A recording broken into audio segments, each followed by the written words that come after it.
Shalom! Dando continuidade aos nossos estudos, meditações sobre a volta de Cristo, nós vamos continuar falando sobre Babilônia. Já vimos na meditação passada um pouco sobre a raiz, o início de tudo, onde tudo começou, lá em Gênesis, quando fala da história de Nimrod, que foi o fundador de Babel, a Torre de Babel e Babilônia, o início de Babilônia, e qual era o propósito de tudo aquilo. Vimos que a partir de então, todo um sistema religioso tem sido montado, e quando a Bíblia fala em Apocalipse de Babilônia, muito mais do que um lugar, muito mais do que uma posição geográfica, Apocalipse nos fala de um sistema maligno religioso. Quando nós pensamos em sistemas, lembramos o seguinte: toda sociedade, todo agrupamento social, ele é regido por sistemas.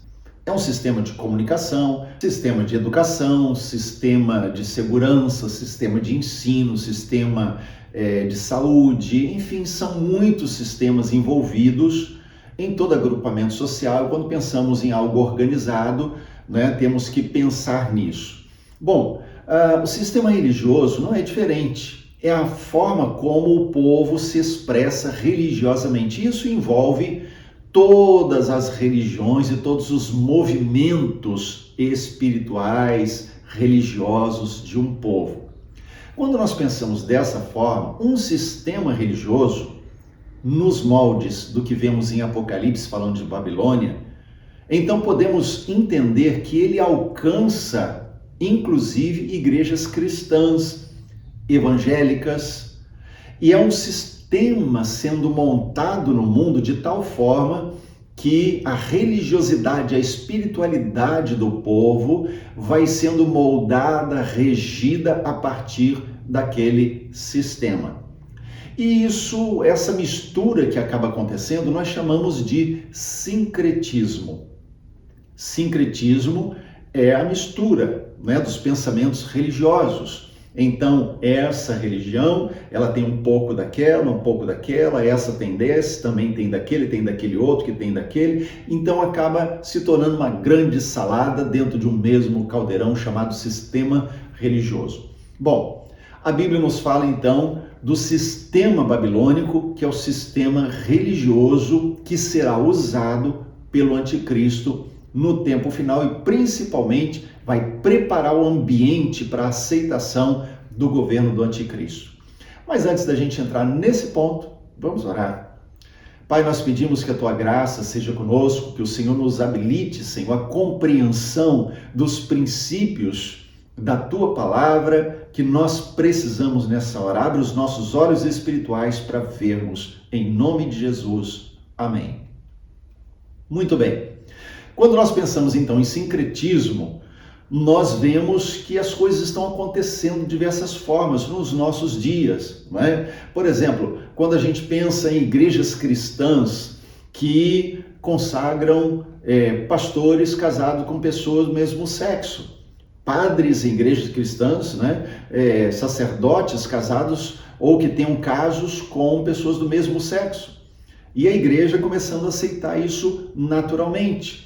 É a chamada teologia inclusiva, é a teologia esquerdista, marxista, é a missão integral, a teologia da missão integral da igreja, que acaba dizendo, olha, nós precisamos atualizar a Bíblia, nós precisamos ver a Bíblia de forma diferente. E eu disse na última meditação, a Bíblia não tem que ser atualizada, a Bíblia tem que ser obedecida. O grande problema é que nós queremos pegar a verdade absoluta, porque a Bíblia é a verdade e ela é absoluta, e queremos flexibilizar isso para moldar a mensagem cristã àquilo que o mundo está querendo hoje. Então nós podemos dizer que Babilônia já está aí. Está misturando princípios cristãos e pagãos. Está fazendo um caldeirão de mistura de religiões. E aí nós vemos nos púlpitos os youtubers de autoajuda, os coachings com as suas mensagens positivistas de autoajuda, com frases de efeito que falam a alma, mas não levam ao arrependimento. E aí temos que lembrar que a Bíblia nos adverte, Paulo nos fala isso, né, que nos últimos dias muitos vão procurar pessoas para falar o que elas querem ouvir, vão sentir como que comichões nos ouvidos, porque querem mensagens que agradem a alma, e vão pular de uma igreja para outra. Eu não estou gostando dessa, vou naquela outra. O pastor não pode me repreender, não quero receber repreensão de ninguém, não quero ser exortado por ninguém, então eu vou para outra igreja, e a outra igreja não exorta, só tem palavras positivistas, então lá é mais agradável para mim. E esse movimento nas igrejas entre os crentes nada mais é do que uma evidência de que a igreja está inserida dentro de um sistema babilônico. O sistema babilônico, ele tem então dois aspectos. Um deles, que é o que a gente está enfatizando, é o religioso. O outro é o econômico, mas que a gente olha pela perspectiva do social. Então podemos dizer que Babilônia, na Bíblia, é um sistema religioso social, que no início muitos vão abraçar espontaneamente, porque a mensagem será agradável. O anticristo, ele não vai aparecer no primeiro momento como o Satanás em pessoa que vai destruir tudo. Ele aparecerá como um líder de paz, alguém que proporá reconciliação entre as nações, entre os líderes. Ele trará paz à terra, ele aparecerá de forma atrativa. Então eu posso dizer que Babilônia, que prepara o caminho para o anticristo, é um sistema que vai atrair as pessoas de forma espontânea. As pessoas irão se agradar dele e vão desejar se envolver, se engajar nesse sistema, porque parecerá algo bom. E alguns até dirão, isso vem de Deus. Só que no final, mais tarde, tudo isso vai canalizar para uma coisa só: a adoração exclusiva para o anticristo, para Satanás. Babilônia será um sistema, ou já é, porque já está nesse tempo, um sistema religioso de afirmação e de tolerância sem absolutos. Guarda isso. Essas palavras a gente tem ouvido muito nos nossos dias. Afirmação, políticas de afirmação, políticas de cotas, as mais variadas. Não estou indo contra aqui que pessoas menos favorecidas possam ter oportunidades melhoradas para que elas possam sair de um estilo de vida para outro melhor. Não sou contra isso. A questão é que a política da afirmação, como ela tem sido feita, nada mais é do que isso, um sistema de dividir para conquistar. E então você divide a sociedade, coloca uns contra os outros e começa a dizer, olha, isso aqui é para privilegiar aquilo, aquele outro, e aquele outro, e aquele outro, e assim vai. É uma política de afirmação. E é uma política de tolerância sem absolutos. Quando a gente olha para as nossas universidades, por que nós vemos os nossos jovens, os nossos filhos, eu estou generalizando, obviamente, não envolve todos, mas nós podemos ver os jovens chegam ao ensino médio e começam a virar a cabeça. Eles chegam na universidade, abandonam Deus, abandonam a fé, abandonam a igreja, deixam de buscar a Deus, deixam de crer. Por quê? Porque as universidades, elas estão destruindo a noção de absoluto moral, a noção de absoluto como verdade de Deus. Então, não só universidades, mas o meio estudantil, infelizmente, dentro de uma estratégia marxista, socialista, e eu quero dizer uma coisa, fazendo uma ressalva, eu não estou dizendo, quando eu cito socialista, marxista, não estou dizendo que esse é o partido do anticristo. Eu estou dizendo que esses partidos, esses movimentos ideológicos, na verdade são massa de manobra, são instrumentos úteis para preparar o caminho para o anticristo. Então, guarda isso. Então, vamos lá. Então, uma das estratégias marxistas, socialistas, é entrar nas artes, na imprensa, na educação, e é o que eles começaram a fazer. Nós vemos isso no nosso país, mas lá fora, em muitos outros lugares, isso já está acontecendo. Nos Estados Unidos, as universidades estão tomadas por isso. Então, quando olhamos para a nossa realidade no Brasil, nós vemos, então, que o meio estudantil, ao invés de preparar o aluno desde o início em termos de conhecimento, ensinamento para os desafios que ele terá profissionalmente no futuro, na verdade, esse meio estudantil está sendo um instrumento de disseminação de ideologias marxistas, socialistas. Então, por exemplo, um certo professor universitário disse: eu acredito que não há absolutos em nossos preceitos morais. Ele disse, por exemplo, o certo e errado depende dos valores individuais e da diversidade cultural, ou seja, dependendo da sua formação, das suas experiências, a sua verdade vai ser diferente da minha. O que é certo para você não vai ser certo para mim, porque a nossa formação é diferente. Na prática, sabemos. Mas isso só pode ser analisado dessa forma quando nós destruímos o absoluto, a verdade. Jesus disse: eu sou a verdade.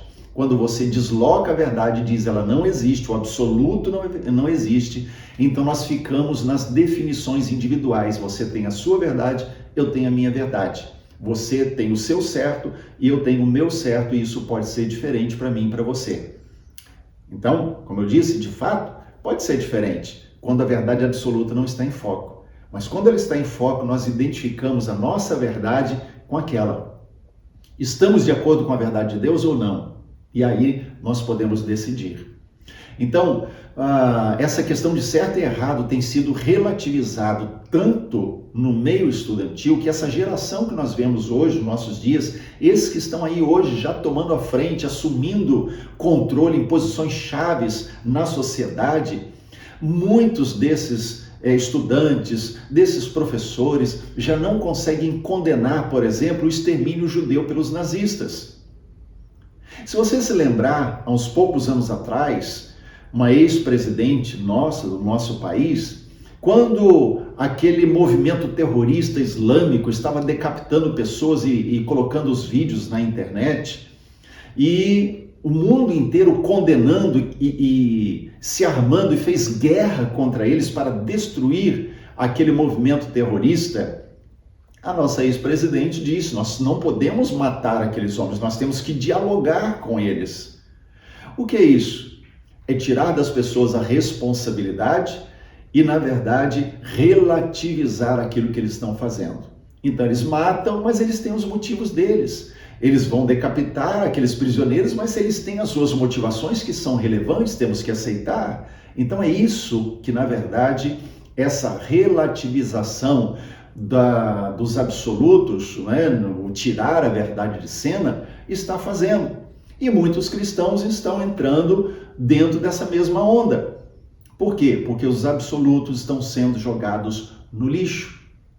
Então, por exemplo, sobre o aborto, olha só o que certa pessoa disse dentro do contexto universitário, que recém-nascidos não têm mais direito à vida do que qualquer outro ser de racionalidade e capacidade de sentir que sejam semelhantes. Por exemplo, porco, vaca, cachorro. Ou seja, está dizendo assim, olha, um recém-nascido, ele tem pouca capacidade raciocinal, nenhuma. Então, ele não tem capacidade de discernir os sentimentos, as emoções. Nós sabemos isso porque é um processo de crescimento. Então, ele diz assim, então essa criança recém-nascida, ela pode ser morta. Ela está no ventre ainda, pode ser morta. Por quê? Porque ela assim se iguala a qualquer outro animal. Então, começa a usar esse tipo de sofisma, de raciocínios que são distorcidos, para quebrar o absoluto do direito à vida e, relativizando isso, então defender o aborto ou a morte de um recém-nascido, por exemplo, que venha com algum defeito, com alguma doença muito grave. Se você olhar uma outra característica do nosso tempo, você vai ver, por exemplo, quando a polícia ela usa uma força letal, ou seja, que mata, né? Seja ela exagerada ou não, Mas quando ela mata, aí o bandido está lá cometendo crime, a polícia chega bem na hora do cometimento do crime, e então o bandido reage com uma arma e a polícia mata. Né? Recentemente nós vimos aí um ladrão, um homicida que ficou famoso nas redes sociais, e a polícia procurando, e aí quando ele foi encontrado, ele foi morto no confronto com a polícia. Houve exagero ou não? Isso é outra história. Mas a questão é, muitos desses, com a linha marxista, começaram a relativizar a atitude daquele que era o homicida, que era o homem mau, que estava matando sem justificativa, e começaram a questionar a polícia. Não deram chance para ele se manifestar, para ele dizer por que ele estava fazendo aquelas coisas. Percebe? Então, a polícia exerceu o direito de justiça ali no caso, porque o bandido agiu contra, né? Então ela teve que se defender. Ele morreu na história, mas a mídia, muitos dos chamados intelectuais, formadores de opinião, ficaram ao lado do bandido e não da polícia. Hoje a gente vê um outro movimento também, que é quando personagens históricos estão sendo cancelados. Recentemente nós vimos uma estátua em São Paulo sendo incendiada. Por quê? Porque era de um bandeirante. Os bandeirantes foram os desbravadores do interior do estado de São Paulo. Então os bandeirantes, eles fizeram incursões e foram aqueles que abriram o caminho para que depois se pudesse entrar e a população pudesse nós estarmos no interior de São Paulo hoje é resultado disso, né? Mas aí foram lá e atearam fogo. Por quê?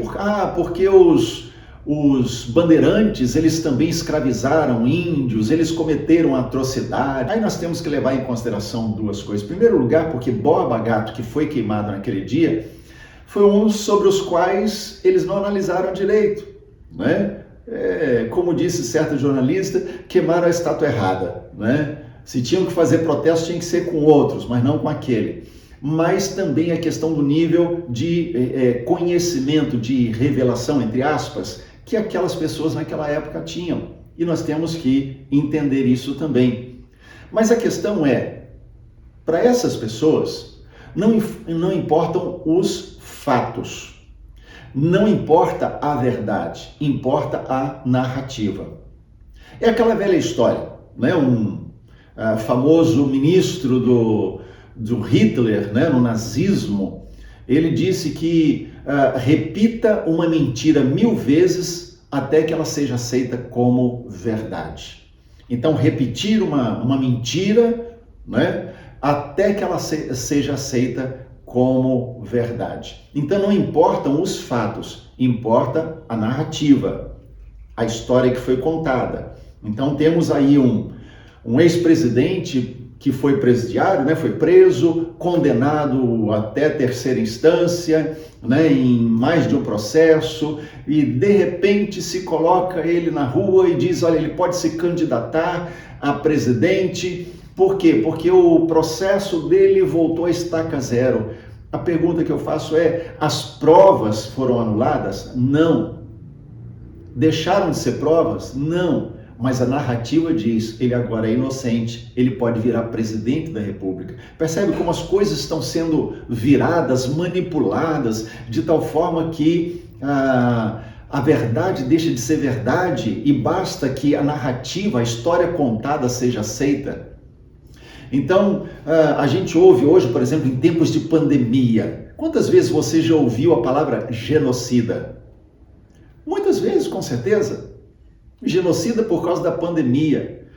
Mas quem fala, quem usa a palavra genocida não sabe o que significa. E mais, aqueles que têm usado a palavra genocida para, por exemplo, atacar o presidente, né? Eu vou ter que usar essa figura no sentido político, né? Mas não faz parte do nosso estudo, da nossa meditação, defender ou acusar o presidente. Mas eu quero usar como exemplo isso. Então se usa a palavra genocídio para ele porque ele negligenciou no início da pandemia e tal. Isso é coisa que a justiça vai mostrar se foi ou se não foi. Mas os que o acusam omitem, por exemplo, que o socialismo ele produziu mais morte no século XX do que todas as guerras que aconteceram naquele século. Ou seja, você pegar todas as guerras que aconteceram no século XX, elas mataram menos do que o socialismo matou. Por exemplo, a revolução de Mao Tse-tung na China para implantar o comunismo, que é o que tem até hoje, produziu mais de 30 milhões de chineses mortos de fome. E ainda, alguns que defendem a China e o sistema deles, diz assim, 30 milhões de pessoas morrendo de fome não foi nada, não foi nada perto dos benefícios que trouxe a revolução de Mao Tse-tung. Stalin, quando o comunismo entrou na Rússia, né, e depois veio se transformar na União Soviética, mas Stalin produziu a morte de 20 milhões de seus compatriotas. Cuba matou milhares e milhares, né? A expressão paredão é famosa por isso, porque identifica a maneira como a Revolução Comunista em Cuba matava os seus opositores. Eu li certa vez que o ataque à moralidade é a base para todo o esquema de lavagem cerebral por parte da esquerda. E isso abre caminho para justificativa de criminosos, de assassinos e qualquer outra coisa. Então, por que se combate tanto a moralidade? Por que os princípios bíblicos são tão rechaçados? Por que quando você fala da Bíblia não encontra espaço nas redes sociais, na televisão, tudo isso é perseguido, você não pode colocar princípios de verdade absoluta de Deus, porque você vai perseguido. Por quê? Porque minar a moralidade é a base do sistema para mudar a mentalidade do povo, né, tornando tudo flexível, né, aceitável e justificando todo o mal. Isso é caminho para justificar o reinado do anticristo. Então, o sistema religioso babilônico, ele vai funcionar, ou já está começando a funcionar, como um sistema de justiça falsa, que vai alimentar pobres, vai se envolver com questões humanitárias, né? Mas, por exemplo, pensa comigo uma coisa que tem acontecido. Recentemente, sobre racismo, por exemplo. O que as pessoas que estão nesse movimento, elas pensam sobre racismo?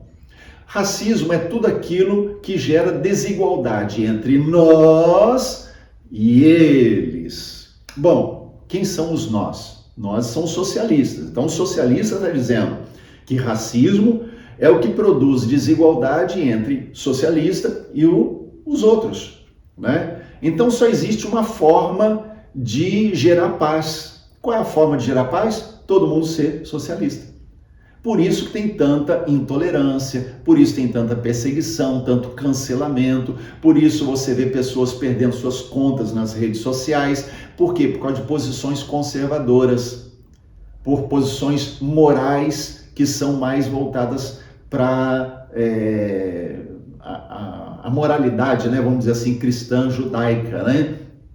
Então, se entendermos isso e pensarmos, nós estamos caminhando para um momento em que as pessoas não têm mais liberdade de falar o que pensam. Quando a gente pensa em liberdade de expressão, pensamos em democracia, então nós imaginamos que você pode se expressar contrariamente à posição do outro e ainda que ele não concorde com você, ele vai aceitar que você pensa diferente. E isso é você respeitar a dignidade do outro. Mas hoje vivemos um tempo em que você não pode mais falar o que você pensa, porque se você faz assim, as pessoas vão se voltar contra você, e você vai ser cancelado, você vai perder amigos, você vai ser perseguido, você vai receber mensagens de ódio, e aí se você não quer, você vai flexibilizar e vai parar de pregar as coisas que você realmente crê. Então, no sistema babilônico, não há liberdade de expressão. no sistema babilônico não há liberdade de culto. Aliás, esse tempo de pandemia mostrou muito bem como as coisas estão sendo preparadas. Pensa bem comigo. Quando começou a pandemia, fechou tudo.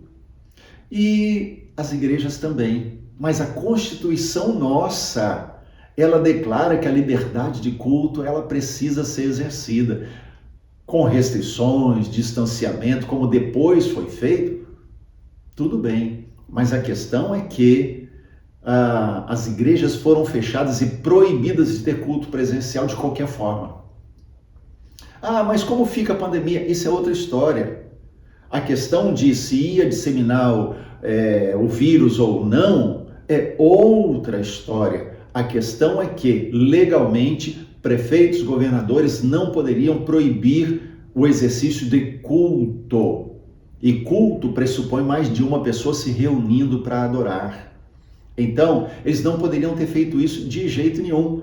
Mas como estamos num tempo em que só se pensa por um lado, você não pode pensar o contrário, quem começou a criticar essa posição começou a ser perseguido, começou a ser cancelado, porque não há liberdade de expressão e a liberdade de culto também começou a ser cancelada. O que o anticristo vai fazer? Exatamente isso. Leva todo mundo para um lado só e depois cancela todo o culto para que ele seja adorado como único.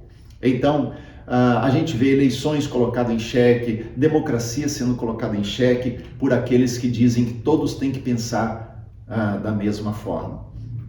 A gente vê recentemente, né, teve o Dia do Orgulho Gay, aí eu vou usar essa expressão, né, o Dia do Orgulho Gay que aconteceu pouco tempo atrás.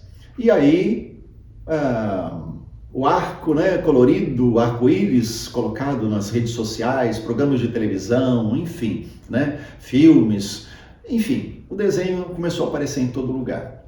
Alguns irmãos, ingenuamente, eu falo ingenuamente porque às vezes a gente não pensa exatamente as consequências do que vai fazer, mas alguns irmãos começaram a colocar textos bíblicos dizendo o arco é criação de Deus. Vou tirar o íris, porque na Bíblia não tem arco-íris, é arco da aliança, né? Mas o arco, ele é criação de Deus, ele não pertence a nenhum movimento. E usando o texto bíblico para confrontar. Bom, o que aconteceu? Um irmãozinho, né, amado, ele vai para a rede social e dizer, colocar que o arco-íris é de Deus, é criação de Deus, não agrega, não é inclusivo. Crente falando isso. Percebe como a mentalidade dos crentes está sendo mudada? Há um outro movimento que apareceu para o mundo há pouco tempo atrás, que é o movimento Vidas Negras Importam. E ele apareceu quando um homem negro nos Estados Unidos, ele foi morto por um policial, ele foi sufocado enquanto estava sendo imobilizado pelo policial. Isso gerou consternação ali nos Estados Unidos e em muitos lugares do mundo. E esse movimento Vidas Negras Importa apareceu, né, para o mundo e muita gente colocando essa frase de efeito nas suas redes sociais, sem saber que Vidas Negras Importam é um movimento marxista. É um movimento socialista. É um movimento que se colocou a favor da ditadura de Cuba, quando Cuba está e continua reprimindo os protestos lá e prendendo gente em massa, batendo, ferindo os seus próprios cidadãos para que eles não protestem contra o governo. Ora, você olha no Brasil, onde ainda há um pouco de liberdade, você vê pessoas irem para a rua e protestarem contra o governo, queimar bandeira, falar um monte de coisa fora, né, e tal. E eles não são presos, a não ser aqueles que saem destruindo, né, patrimônios particulares e patrimônios públicos. Esse tem que ser preso. Mas você não vê no Brasil essa perseguição. Mas em Cuba, que é socialismo, marxismo, você vê ali a prisão daquelas pessoas ali. E o movimento Vidas Negras Importam, ele se colocou ao lado do governo de Cuba. Por quê? Porque eles dão guarida a terroristas negros. E aí fica uma incoerência, né? Bom, mas essa questão peraí, quais são as vidas que importam? Vidas negras importam ou todas as vidas importam? Eu fui educado a honrar e a respeitar todas as vidas. E não apenas essa ou aquela, mas é dividir para dominar. Mas vamos lá. A gente vê tudo isso, né? A manipulação da imprensa, as pessoas aderindo voluntariamente. Então, quando eu falo isso, né, das pessoas colocando nas redes sociais, né, a Vidas Negras Importa, o Arco-Íris e outras coisas, e outros movimentos que vão surgindo, e as pessoas, sem saber de onde veio aquilo, vão colocando nas suas redes sociais. O que é isso? Faz a pessoa se sentir bem. Ela começa a se sentir parte do bem que está sendo feito, parte de um movimento para o bem de alguém, de uma parte da população, de um necessitado, enfim. A pessoa começa a se sentir bem. Lembra, Babilônia se estabelece como um sistema religioso social de falsa justiça, em que as pessoas se sentem bem participando e vão voluntariamente aderindo a ela. E à medida em que vão aderindo voluntariamente, vão entrando no caminho do governo do anticristo. Então, a gente tem que tomar muito cuidado com esses movimentos que têm surgido. Antes de entrar, pesquise, vai saber a origem. Se não souber, se não encontrar, não entre, até que você saiba o porquê e de onde vem aquele movimento. Então, tudo isso que eu estou falando é para mostrar o quadro que está sendo montado. O sistema babilônico está sendo montado já nos nossos dias. É um ambiente de lavagem cerebral, de unidade à força e perseguição ao negacionista. Já ouviu essa expressão, negacionista, né? Então, essa é uma palavra também que está sendo usada hoje.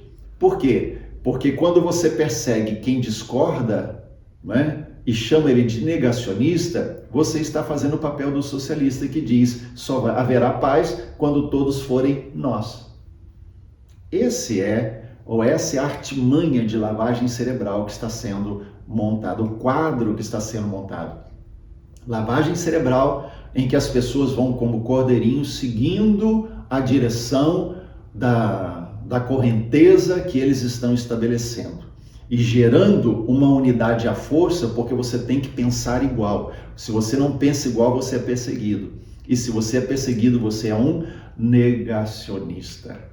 Então, multidões serão seduzidas por esse sistema babilônico social, né, religioso social, e vão aos poucos abraçando esse tipo de coisa. E à medida em que vão entrando no sistema babilônico, isso vai enfraquecendo a sua consciência e a sua herança espiritual. A sua mente e a sua herança espiritual vai sendo enfraquecida à medida que você entra nesses movimentos.